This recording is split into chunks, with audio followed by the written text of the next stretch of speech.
2 நிமிஷத்தில் அட்டகாசமான காரசாரமான எக் மசாலா ஃப்ரை எப்படி பண்ணுறதுன்னு பார்க்க போகிறோம்.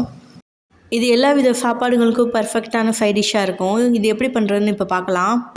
முட்டையை பாயில் பண்ணி எடுத்து வச்சுருக்கேன். அதில் ஒவ்வொரு முட்டையை எடுத்து 4 பக்கமாக இந்த மாதிரி லேசாக கீறி எடுத்து வச்சுக்கலாம். அப்போ தான் மசாலாலாம் முட்டைக்குள்ளே நல்லா இறங்கும். டேஸ்ட்டும் ரொம்பவே நல்லாயிருக்கும். இப்போ தவாவில் எண்ணெய் 1 ஸ்பூன் சேர்த்துக்கலாம்.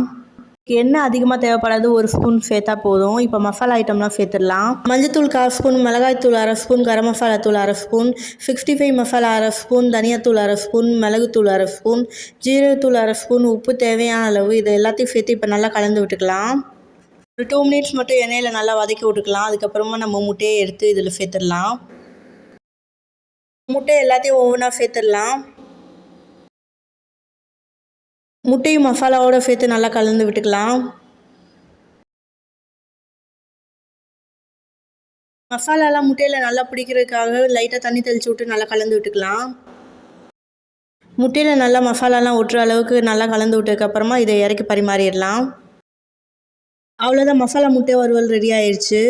காரசாரமாக சாப்பிட பிடிக்கும்னா அப்படியே ஸ்நாக்ஸ் மாதிரி கூட நம்ம சாப்பிட்லாம். டேஸ்ட் ரொம்பவே நல்லாயிருக்கும். இல்லைன்னா எல்லா சாதத்துக்கூடையும் சைட் டிஷ்ஷாகவும் எடுத்துக்கலாம். முட்டை மட்டும் பாயில் பண்ணி இருந்தால் 2 நிமிஷத்தில் வேலை ஈஸியாக முடிஞ்சிடும்.